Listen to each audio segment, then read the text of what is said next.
Salut à tous! On se retrouve aujourd'hui pour le dernier épisode de la série vidéo autour de l'arboriculture fruitière et du maraîchage au sujet de la pépinière collective initiée par Laurent Welch et d'autres producteurs dans le sud-ouest. Ce reportage vient clôturer plus d'1 an et demi de travail autour de l'arboriculture fruitière avec des spécialistes de la conduite de verger, des pépiniéristes, dans le but de donner un maximum d'outils aux porteurs de projets, amateurs et professionnels, afin de bâtir des paysages agroforestiers nourriciers à moindre coût et productifs rapidement. J'espère donc que cette série vous aura permis d'y voir un peu plus clair dans vos projets individuels et collectifs. Quant à la chaîne Le Goût du Rêve, elle va connaître au minimum pour 1 année une pause prolongée dans son format régulier. Et donc pour ceux que cela intéresse, je vous expliquerai tout ça à la fin de la vidéo. Bonne vidéo à tous! Ok, et là maintenant on va faire coïncider ça. On va faire ça, ça et ça. On va bien observer que les cambiums se touchent bien.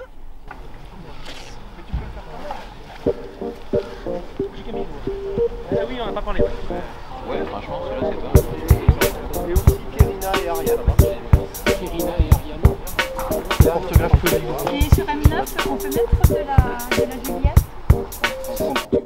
Nos motivations quand on a créé la pépinière collective, c'était de diminuer les coûts, aussi de choisir nos variétés. C'est nous-mêmes qui les greffons, d'avoir la disponibilité que l'on veut et d'acquérir des compétences pour pouvoir greffer. Donc on s'est pensé, on est maraîcher ou jardinier, donc on peut acquérir ces compétences de GSM de paysans. Pour ce faire, le fait de l'impulser dans un groupe, ça permet de mieux aboutir dans son projet parce qu'il y a une dynamique de groupe. Et effectivement, c'est ce qui s'est passé. On a trouvé un endroit pour se former, pour greffer. Et ensemble, on s'est motivé pour définir une journée à laquelle on allait venir. Et grâce à ça, on a trouvé l'énergie pour trouver les porte-greffes, les greffons, le matériel de greffer, les compétences. Et on a pu greffer. Dès la première année, on avait commandé 900 arbres qu'on a greffés. C'est le chien qui va manger ça? Ouais. Ah, c'est con. Oui, ça fait ça. Pour les abricots, la mise en les racines tellement petites, j'en ai fait 3. Donc l'intention, c'est de rassembler des gens qui veulent auto-greffer leurs arbres, apprendre à les greffer d'une manière collective, mais pour des projets individuels, les leurs. Et grâce à ça, avoir le matériel génétique, du coup les arbres, pour construire et bâtir leur jardin. Ça c'est le but. La pépinière collective, elle a été créée en 2013. Du coup, on a commencé à 900 arbres. On est arrivé rapidement à avoir entre 2 et 3 000 arbres. Donc aujourd'hui, ça fait une dizaine d'années. On est à peu près à 20 000 arbres greffés, quoi, pour la pépinière collective Haute-Garonne. Elle a essaimé, il y a d'autres pépinières collectives sur le même concept qui ont été faites. Ce n'est pas un endroit formalisé, donc ça n'a pas une forme associative. Ça veut appartenir à personne, c'est plutôt un concept, mais on peut lui donner des formes associatives ou autres, il n'y a pas de souci, c'est pas le but, c'est juste que la dynamique de Haute-Garonne, c'est de ne pas formaliser, parce qu'on est comme ça. Enfin, les groupes qui l'ont fait ne sont pas dans l'idée de formaliser, quoi. Mais par contre, on a su ensemble définir les postes essentiels pour pouvoir réaliser une pépinière collective qui est plus un concept, une idée qui appartient elle-même, un outil pour fabriquer de l'arbre ou greffer de l'arbre, pour des amateurs, pour des professionnels, pour des particuliers. Et grâce à ça, avoir des arbres pour, encore je le répète, faire son jardin à soi, selon ses principes à soi. Non, il y a des bandes de moi je parle en deux. Dans l'esprit éducation populaire, c'est que tout le monde, on est tous là, on est tous de la pépinière collective. C'est-à-dire que là je prends la parole, Vincent l'apprend, Florian l'apprend, oui. Mais on est tous à même à l'apprendre pour montrer des choses, etc. Donc c'est ça aussi qui est assez intéressant. Que vous avez dû remarquer que les arbres commencent à débourrer très légèrement. Ce qui fait qu'en fait, le printemps arrive, la nature se met en branle et nous, on reçoit nos porte-greffes maintenant. C'est la deadline, on va dire. Plus tard, ça serait un peu trop tard. C'est le bon moment. Donc là, on peut avoir des arbres à racines nues qui fait que c'est facile à transporter, ça coûte moins cher. Au niveau low cost, c'est vraiment ce qui se fait de mieux, les racines nues comme ça. On va essayer d'utiliser une technique qui s'appelle une greffe sur table, qui est vraiment quelque chose aussi pareil qui se fait actuellement, qui se fait maintenant. C'est le meilleur moment pour la faire. Mais à savoir que ces arbres-là, il va falloir les mettre en terre parce qu'ils sont à racines nues. Il va falloir obligatoirement les mettre en terre. Donc on va d'abord mettre ça dans un petit pralin, on va voir. On va mettre en terre. Les références. Fait un peu, ça saute plus facilement. Ça reste dur parce que le bois est dur, mais t'as pas tout le reste du bois qui vient te serrer la lame. Donc là, une fois que ça a sauté. Maintenant, d'un point de vue pratico-pratique, comment on met en place une pépinière collective? Quels sont les postes indispensables pour qu'elle se réalise? En tous les cas, ceux que nous, on a trouvé indispensables avec notre expérience. Donc avant tout, il faut être capable de commander les arbres, les porte-greffes. Donc pour ça, il faut s'adresser à des fournisseurs. Nous, on a un fournisseur en Hollande et un fournisseur en France. Donc ce sont des fournisseurs professionnels qui produisent énormément de porte-greffes à des coûts bas. De toute façon, à ma connaissance, je ne pense pas qu'il y en ait en bio. Tu vois, on est toujours sur des fournisseurs de modèles industriels. Donc pour ce faire, il faut qu'il y ait une personne qui prenne en charge ce poste. Prendre contact avec les fournisseurs, faire un tableau informatisé, tableau Excel pour pouvoir le présenter aux adhérents, aux volontaires, ceux qui veulent greffer des arbres, qui reçoivent ça par mail. Et dans ce cas, ils vont avoir le nom des porte-greffes et en même temps, ils vont avoir le coût des porte-greffes à l'unité et chacun va introduire sa commande qui va s'additionner. Il faut que les porte-greffes soient commandés avant fin août parce qu'après fin août, les fournisseurs ont presque plus rien ou il leur reste que des petites tailles, on a moins de choix en fait. Donc pour que ça se passe bien, nous ce qu'on a remarqué c'est qu'il faut que ça soit prépayé.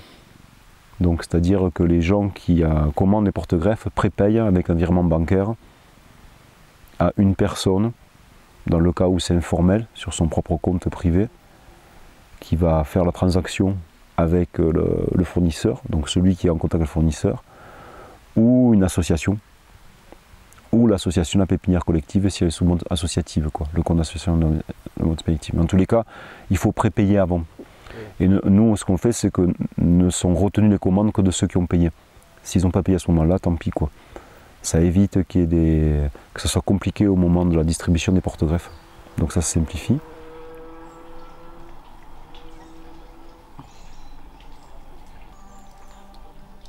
Ensuite, il faut qu'il y ait une personne qui s'engage à recevoir les porte-greffes. Donc cette personne, c'est la personne qui va aussi accueillir les moments de greffage. Les journées de greffage, c'est celui qui va être fait. Pour ce faire, il faut qu'il y ait un endroit pour mettre en jauge les porte-greffes. Parce que les porte-greffes, si on ne les met pas en jauge au mois de février quand on les reçoit, une nuit de gelée, et si la gelée touche les racines, ça peut tuer tous les porte-greffes. Et ça ne sera pas visible au moment du greffage. Et par contre, il n'y a aucun arbre qui va redémarrer. Donc il faut être hyper consciencieux à la réception des porte-greffes et avoir déjà des jauges prêtes dans lesquelles on va enterrer les racines des arbres, même en poquet, mais on les enterrer. Ce jour-là, il faut qu'il y ait un ensemble de bénévoles de la pépinière qui viennent, pas forcément toutes les personnes, mais un certain nombre, pour pouvoir réceptionner la commande et faire un métier de magasinier, c'est-à-dire redispatcher les commandes et les individualiser. Donc si une personne a pris 3 pommiers M9, 6 poiriers, Pyrrhus, je ne sais pas trop quoi, et ainsi de suite, en fait ça va être rassemblé, mis dans la jauge, empaqueté, étiqueté, et comme ça le jour de la greffe, la personne va directement dans la jauge, récupère son paquet et peut commencer sa greffe. Donc ça demande un certain nombre de personnes, il faut qu'elles soient là, présentes. C'est la qualité de cet engagement de tous les membres qui fera le fonctionnement de la pépinière. Elle ne peut pas être portée par une personne, c'est trop de charge de travail, quoi. Et ça n'a plus de sens, ça n'a plus un mot collectif. Ça devient un bon plan arbre. Alors que là, l'idée, c'est que c'est une dynamique collective dans laquelle chacun amène un peu de ses compétences. Certains, ils viennent juste greffer, mais il faut qu'il y ait un minimum qui se disent « mais moi, je prends ça en charge » et qu'ils le fassent pour lui et pour les autres. C'est un engagement collectif, quoi.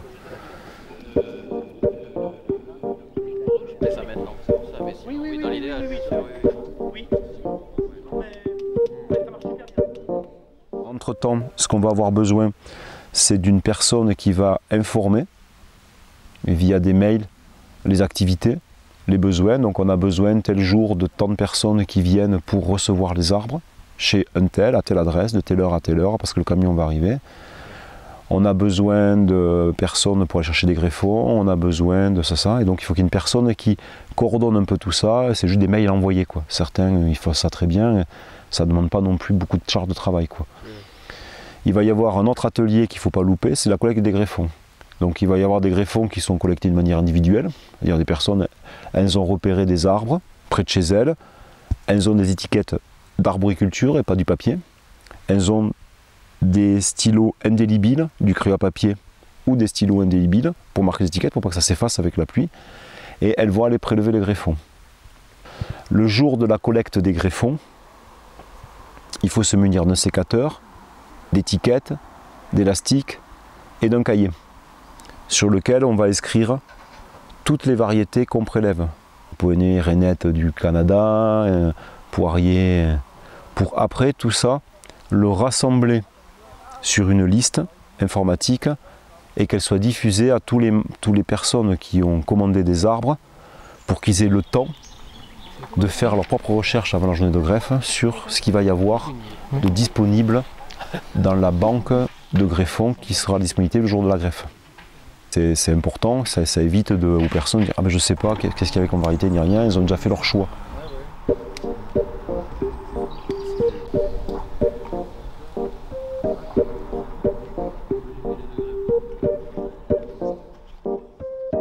Chaque tâche que l'on va faire, autant pour les porte-greffes, il faut être vigilant de ne pas les geler, de ne pas les dessécher et de les mettre bien en jauge en temps venu, par respect du matériel qu'on a à notre disposition qui n'est pas que le nôtre, pour être sûr que ça se fasse et dans de bonnes conditions. Et pareil pour les greffons, il faut se renseigner de quelle partie on prend de l'arbre pour amener des greffons de la meilleure qualité possible. Et aussi, il faut se renseigner de comment on les conserve, donc au froid, à l'humidité, pour pas qu'ils débourrent. Et il faut aussi se renseigner de la date où on le récolte. C'est-à-dire que si le greffon a débourré, c'est-à-dire que les bourgeons ont gonflé, c'est pas la peine de le ramener, ça ne prendra pas sur l'arbre. Donc celui ou celles qui vont aller chercher les greffons, c'est des personnes qui prennent en charge ça d'une manière sérieuse, parce que la qualité du greffon va faire la qualité de l'arbre, et l'arbre s'est installé pour 10, 20, 30 ans, 100 ans, suivant la vigueur du porte-greffe et l'entretien. Donc c'est pas un semis de choux ou un semis de carottes, quoi. On travaille sur du vivace. Donc tout ça, il faut avoir conscience quand même, un minimum de professionnalisme, il ne faut pas non plus se prendre la tête, mais quand même avoir des compétences. Plus on prendra au sérieux chacune de ces tâches, plus le résultat de la greffe sera bon, plus l'installation du verger sera efficient, et plus rapidement on aura de la récolte et de la rentabilité, et un joli jardin qui se fait, et des arbres en bonne santé. Il ne faut pas le perdre de vue en fait, c'est pas parce qu'on est amateur qu'on ne doit pas avoir les gestes professionnels.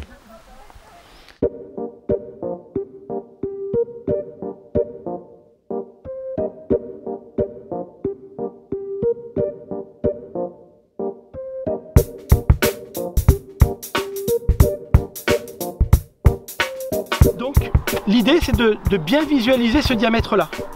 Okay, si moi je viens avec un greffon qui a cette taille-là, je vais avoir des difficultés à avoir un diamètre similaire. Parce que là, il faut vraiment le même diamètre. Donc je ne peux pas greffer à ce niveau-là. Je pourrais potentiellement le greffer tout en bas ici. Ce qui n'est pas possible. Donc la greffe que je vais vous montrer ne peut se faire qu'avec des diamètres similaires. Je ne peux pas utiliser ce greffon sur cet arbre-là.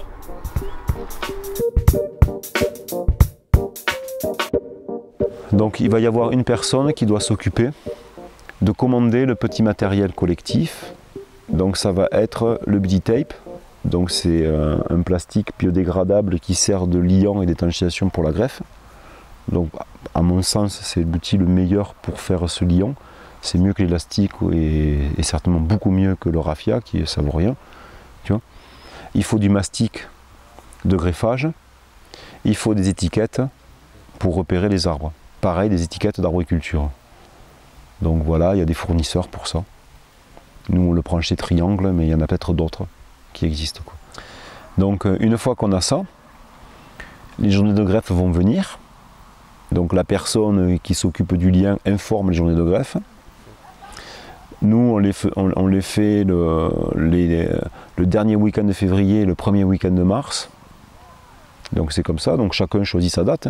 Il y a des dates limites, donc ça peut commencer certainement de janvier jusqu'à mi-mars, le greffage, suivant les endroits, suivant la disponibilité des gens, suivant comment il va faire. Nous, on s'est positionné là, mais c'est notre position à nous, quoi.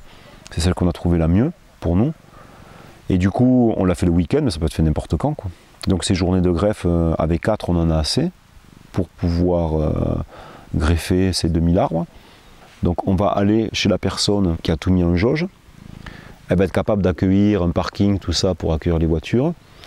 Il va être mis à disposition des tables de greffage, puisqu'on est sur de la greffe sur table. Racine à nu, greffe sur table. Donc il faut des tables de greffage, des chaises. Donc il faut que la pépinière s'organise pour que ça soit disponible. Soit la personne qui accueille, soit les gens amènent des tables. C'est une demande qui est faite, et des chaises. Et ensuite, l'autre truc qui est nécessaire, c'est que ce jour-là, en fait, il faut qu'il y ait des personnes qui réceptionnent les personnes qui vont greffer pour les diriger. Donc ça peut être la personne qui accueille, mais c'est pas obligé. Ça peut être d'autres personnes bénévoles pépinières qui sont au courant. Et du coup, ils connaissent les lieux et ils vont guider les gens. Ben, les arbres, c'est là-bas. Les greffons, c'est là-bas. Les tables, c'est ici. Pour greffer, le petit matériel est là. Pour que chacun rapidement puisse accéder à ces arbres à greffer. Donc, moi, je conseille à ce que les gens viennent avec des poubelles ou des bassines avec un peu de pralin à l'intérieur pour pouvoir directement poser leurs arbres à l'intérieur de ces récipients et pouvoir les transporter après chez eux pour les mettre dans leur pépinière. Puisqu'en fait, c'est la pépinière collective, mais c'est plutôt le greffage collectif en fait. La pépinière, elle va être chez chacun des particuliers. À une époque, on le faisait tout chez moi, mais en termes de logistique, c'était plus compliqué, quoi, pour rassembler les gens. Donc après, on a préféré à ce que chacun ramène les porte-greffes chez eux et se les élève chez eux. Là encore, il y aura des liens pour comment on fait une pépinière, comment on crée une pépinière, comment on l'entretient et tout ça, quoi. Et autre chose, donc il va falloir, là à ce moment-là, les personnes vont se munir de leur propre couteau à greffer. Donc un couteau qui taille bien, ça suffit. Un opinel, ça marche très bien. Qu'il soit bien aiguisé, ça suffit. Il faut avoir à sa disposition quand même des pansements et du matériel de premier soin, parce que comme on travaille des objets tranchants, c'est fréquent qu'on se coupe un morceau de viande, donc c'est jamais grave, mais en tous les cas ça saigne. Donc un pansement, tout ça, ça aide à anticiper. Ça va être à la fois une journée de greffe et une journée école pour apprendre à greffer. Donc nous, les deux greffes qu'on apprend, c'est la greffe à l'anglaise compliquée et en fente. C'est celle-là. Donc ça dépend des groupes. S'ils veulent en rajouter d'autres, c'est leur choix. Nous, c'est les deux qu'on choisissait. Et du coup, à ce moment-là, sur des bâtons de bois qui sont juste pour apprentissage, qui ne vont pas être plantés ni rien, il va y avoir des connaissants qui vont apprendre à ceux qui ne savent pas comment on greffe. Donc en 1 heure, la personne va comprendre le geste, elle va s'entraîner sur des faux arbres, sur des morceaux de bois, mettre le petit tape, faire la fente, accrocher. Et au moment où elle va commencer à sentir qu'elle est capable, elle va s'associer à une table où on greffe des arbres pour de vrai. Elle va se mettre à côté d'une personne qui est compétente, qui sait faire, et timidement, elle va greffer son arbre. À côté de l'autre, c'est le meilleur moyen pour apprendre, et l'autre va confirmer si oui ou non la greffe est bien faite ou pas bien faite. C'est un geste paysan, la greffe, qui se fait depuis la Mésopotamie. Donc c'est un geste très puissant, puisqu'on fait une greffe d'arbre là, mais c'est un geste simple. Ça, c'est qualité paysanne, c'est un geste simple, qui nécessite un peu d'adresse, mais pas non plus une suradresse pour le faire. Donc rapidement, on apprend le geste. Et après, la journée se passe de manière conviviale. Une auberge espagnole à midi, des discussions autour des arbres, c'est hyper agréable. S'il fait un peu mauvais, ben, moi ça m'est arrivé ici, on est allé se mettre sous les serres, on a même fait ça sous la neige, mais on ne pouvait se rabattre sur les serres. Certains ont des abris, il vaut mieux prévoir un abri en fait. S'il pleut la journée, on ne peut pas greffer sous la pluie en fait. Voilà, quoi. Le lieu d'accueil, il faut qu'il y ait un endroit pour se replier, se mettre à l'abri. Ça peut être une serre, un hangar, un barnum, peu importe quoi.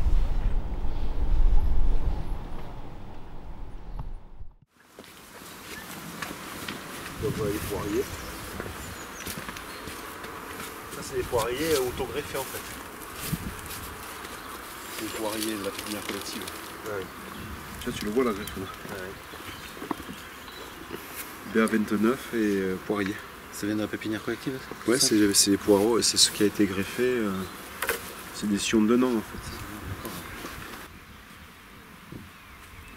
La pépinière collective, c'est donc un espace de rassemblement de personnes. Sur quoi ça pourrait aboutir que nous, on n'a pas encore réalisé, mais que c'est en plan d'être réalisé, quoi.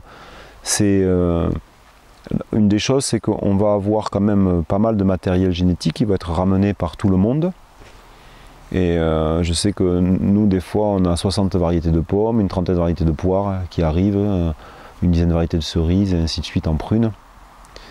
Donc ça fait quand même comme un petit conservatoire, en fait, comme quelque chose qui a une représentation de ce qui se passe dans le lieu, puisque tout est prélevé dans le lieu. Grosso modo, à part on a eu des fois du truc des greffons du jardin du roi de Versailles, mais d'habitude c'est plutôt localisé dans la région en fait. Et donc ce qui serait intéressant, et qu'on n'a jamais réussi à mettre en place nous, c'est qu'il y ait quelqu'un qui prenne en charge en fait d'enregistrer tous les arbres. C'est-à-dire que demander aux personnes qu'elles enregistrent toutes les variétés qu'elles ont greffées et qu'elles se localisent dans l'espace pour savoir que par exemple ici, moi je suis à Cabiros, tel lieu, telle adresse et compagnie, et j'ai tous ces arbres-là qui ont été greffés de la pépinière qui potentiellement ont été plantés chez moi. Et donc ça permettrait comme ça aux gens qui cherchent des greffons, et c'est ce qui se passe aujourd'hui chez moi, ils viennent chercher des greffons en fait, au printemps, puisque chacun de mes arbres est localisé sur un plan, et du coup ils viennent chercher des greffons sur mes arbres pour la pépinière collective, ou d'autres que c'était pour eux dans un autre endroit, quoi, qui ont su qu'était ça. Et donc d'arriver à faire une carte comme ça qui maille progressivement, en l'occurrence nous en 10 ans, donc on a à peu près 20 000 arbres qui ont été greffés, donc il y a 20 000 arbres qui sont partis dans le paysage, certainement tous ne sont pas aboutis, mais dans les 20 000 arbres il faut bien espérer qu'il y en ait 15 000 qui sont aujourd'hui plus ou moins grands et qui sont peut-être plus ou moins porteurs de greffons, et répartis sur tout un territoire qui est la Haute-Garonne, le Gers, 2-3 départements autour de la Haute-Garonne. Voilà. Après, ce qui peut être fait, c'est réussir à faire venir quelques experts de l'arboriculture pour apprendre la conduite de l'arbre, la mise en place de l'arbre, le traitement de l'arbre, et ainsi de suite. Et donc cette dynamique collective permet peut-être de rassembler à nouveau les personnes et d'affiner la qualité arboricole de l'arbre. Donc un arbre, c'est comme un légume, hein. Il y a tout un savoir-faire pour le conduire, tout un savoir-faire pour le planter, tout un savoir-faire pour le greffer, et ainsi de suite. Et donc si on peut de temps en temps animer des espaces de formation pour aller plus loin de la plantation de l'arbre, pour lui donner une chance de devenir grand et de produire des fruits, ben c'est chouette aussi, quoi. C'est chouette aussi. C'est un peu ce qu'on fait là en ce moment avec Michel. L'intérêt de pouvoir se rassembler autour d'un projet, de projets individuels qui prennent de la force par le regroupement collectif. Donc à la base on a des projets individuels, c'est-à-dire créer des jardins un peu partout dans le paysage, avec en l'occurrence les arbres fruitiers à l'intérieur du jardin, ou que des arbres fruitiers si on est arboriculteur, quoi. L'intérêt de ça, c'est qu'on se rend compte qu'en fait avec peu de moyens, puisqu'on arrive à un arbre de 1 €, et avec du matériel génétique, donc si on prend cet arbre là qui est à côté, on a potentiellement là sur ce greffon, on prend 2 yeux, donc je compte, ceux d'en bas je ne les prends pas, je les prends là, donc ça fait 1, 2, 3, 4, 5, 6 arbres. Et donc là, avec ce morceau de bois, je peux greffer 6 arbres. Ce morceau de bois, il ne me coûte rien. Et potentiellement, le porte-greffe, si on était capable de l'automultiplier de manière collective, il ne nous coûterait que le travail, quoi. Mais même en l'achetant, il va nous coûter 1 €, de 1 à 2 €. Et du coup, on peut avoir, avec cette pousse-là, on peut avoir 6 arbres qui va représenter en dépenses, il va représenter donc entre 6 et 12 € d'investissement. 6 arbres, quand je les pose sur un espacement comme ça, je les mets tous les 1 mètre, admettons, j'ai 6 mètres de couvert, quoi. Si je les mets tous les 2 mètres, j'ai 12 mètres de couvert. Et du coup, déjà, je peux commencer à bâtir avec très peu d'argent. Et pourquoi on arrive à bâtir avec aussi peu de monnaie? C'est parce qu'en fait, il y a cet élan fraternel et collectif qui fait qu'ensemble, on récupère les porte-greffes, on récupère les greffons, on va chercher les porte-greffes, on s'auto-apprend les uns les autres comment on greffe et comment la greffe est bien faite, on se transmet le savoir d'une manière gratuite, et tout ça est fait d'une manière bénévole, et au-delà de ça, ce que l'on fait quand on fait ça, c'est qu'on se motive pour le faire. que quand on est tout seul dans son projet, on a tellement de choses à faire dans son jardin qu'on se dit non, je grefferai l'année prochaine. Ou merde, j'ai que, je sais pas, 200 balles de disponibles en investissement parce que je suis en début d'installation, ou 300 balles. Fait chier, ça va me faire que juste 6 arbres. Enfin, je dis pas n'importe quoi, ça va faire 10 arbres peut-être. Ou 15 arbres. Et du coup, mon jardin ne va pas pouvoir se bâtir. Alors que là, avec 300, 400 balles, 500 balles, je peux me retrouver entre 300 et 500 arbres en fait. Et du coup, si je loupe mes greffes et que je l'ai réussi la deuxième année, je vais avoir un matériel réel pour construire un jardin rapidement. Si derrière j'ai les compétences de la conduite, la construction du sol, les connaissances arboricoles, le palissage, l'arcage, l'axe et compagnie, on voit avec Michel par exemple qu'on peut arriver, ce qu'ils disent en troisième feuille, donc en troisième pouce de feuille, on peut avoir un arbre qui est à production par les conduites modernes et tout en restant en bio, dans des valeurs éthiques, on ne bombarde pas de chimie, on ne gave pas la chose. C'est juste, on s'applique à faire bien les choses. Et là, dans la pépinière collective, c'est qu'on s'applique à bien faire les choses en s'apprenant les uns les autres à comment on fait bien les choses. Et on le ramène chez soi, pas chez l'autre, dans son paysage à soi, dans son lieu à soi, qui peut être notre collectif, mais qui peut être aussi une entreprise individuelle ou un jardin. Et ça fait comme c'est chez moi aujourd'hui. Donc ça, c'est des arbres de la pépinière collective de 2013, ceux-là qui ont été greffés. J'ai des poires dessus.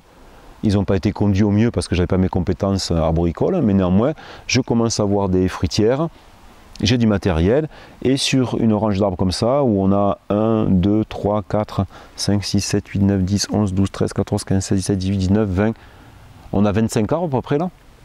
J'ai 25 € ou 30 € d'investissement. Et aujourd'hui, potentiellement, sur des arbres bien conduits comme ça, je peux avoir plusieurs centaines d'euros de chiffre d'affaires par an. Et ça m'a coûté du travail, c'est sûr, ça m'a coûté de la rencontre, et donc la rencontre ça peut oppresser certains, mais ça peut être aussi un élan d'aller vers au-delà de la pépinière, savoir que j'ai un voisin pas loin qui fait ça comme ça, comprendre sa connaissance, aller visiter son jardin, apprendre à planter les choux parce que lui il sait le faire, récupérer une vieille bâche qui ne veut pas, et ainsi de suite.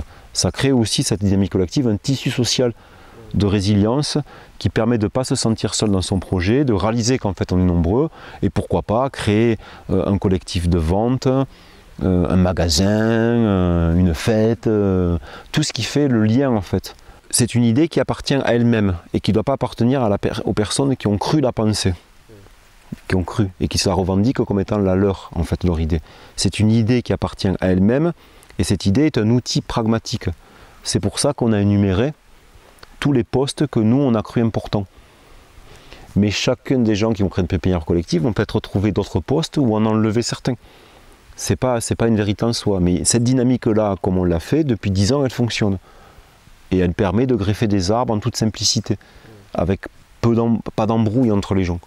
Donc elle est relativement rodée, mais elle peut être améliorée, transformée, il n'y a pas de souci là-dessus, quoi. Et du coup, notre idée, ça a été justement, à un moment donné, de définir bien ces postes pour qu'à partir du moment où il y a des gens qui veulent greffer des arbres, c'est qu'il y a un besoin, ils ont les outils pour greffer des arbres. S'il n'y a pas de besoin, la pépinière collective, elle n'existe pas. Elle n'existe que parce qu'il y a des gens qui veulent des arbres, donc ils prennent cet outil. C'est comme mes choux ici, ils n'existent que parce que j'ai une AMAP qui va les manger, sinon ils n'existeraient pas. Mais là c'est pareil, on a besoin d'arbres, c'est un outil, la pépinière collective. Et du coup, c'est pour ça qu'on a fait cette vidéo, c'est pour définir les postes que nous, on a pensés et qui fonctionnent dans notre dynamique à nous. Mais ça ne veut pas être une liste, comme on dit, exhaustive en fait. On peut l'élargir, tous les postes, on peut les enlever, tout le reste. Voilà. Et du coup, voilà, ça appartient qu'à ceux qui ont envie de greffer des arbres de manière collective. Voilà. J'espère donc que cette vidéo vous a plu et surtout qu'elle vous ait donné l'envie d'initier ce genre de projet autour de chez vous. En ce qui concerne la chaîne Le Goût du Rêve, comme annoncé au début de la vidéo, elle va s'interrompre pour au moins une année dans le format actuel, car il est venu le temps pour moi de me poser un peu et d'avancer dans ma vie. La vidéo comme l'agroécologie sont deux passions qui m'ont permis d'aller au bout de mes rêves, tout du moins de mes aspirations. Elles m'ont permis de grandir, de me structurer et d'aller vers moi. Et tout cela, je vous le dois, car c'est vos vues et vos commentaires qui m'ont porté jusqu'ici. Donc merci encore pour votre soutien qui m'a permis de durer. Et merci à tous les donateurs réguliers ou passagers qui m'ont aidé. Ça n'a pas toujours été simple financièrement, mais mes petites galères m'ont permis de garder les pieds sur terre et surtout de rester fidèle à la philosophie que je souhaitais pour la chaîne. Néanmoins, au bout de 4 ans de vie sur les routes et de travail vidéo bénévole, l'usure se fait sentir et m'invite à poursuivre ma vie ailleurs que derrière un écran à faire du montage vidéo. Ces années de rencontres m'ont permis de m'ouvrir à un éventail de domaines que je ne connaissais pas, et notamment les métiers du bois. L'arbre, le bois, et sûrement symboliquement un besoin de construction en moi, m'ont conduit à m'engager dans l'apprentissage du métier de charpentier. Et donc je commence dès le mois prochain, et ce pour une année complète, un CAP de charpentier avec les compagnons du devoir. Et je suis impatient de commencer cette nouvelle aventure et de concrétiser le fruit de cette maturation intérieure acquise ces dernières années avec vous et toutes les personnes que j'ai rencontrées. J'en profite pour remercier également tous les intervenants, visibles ou non, qui m'ont aidé à produire tout ce contenu. Certains sont devenus des amis, voire des maîtres, mais tous m'ont inspiré. Donc un grand merci à vous. Enfin, et pour ne pas perdre complètement le lien avec la vidéo et mon envie de partage, j'envisage de filmer et de diffuser certaines séquences de mon apprentissage en accord avec l'entreprise qui me formera. Je réfléchis à un nouveau format vidéo, peut-être plus proche du short, pour vous faire découvrir l'un des plus vieux métiers du monde. Un nouveau format, plus irrégulier, peut-être moins long, suivant l'inspiration du moment. Mais ne vous inquiétez pas, le moment venu, je ferai une petite vidéo de présentation de cette nouvelle chaîne qui s'appellera Le Goût d'apprendre. Voilà, je vous dis donc merci à tous et à bientôt, même si je ne sais pas à quand, car c'est le calendrier du hasard qui décidera. Salut!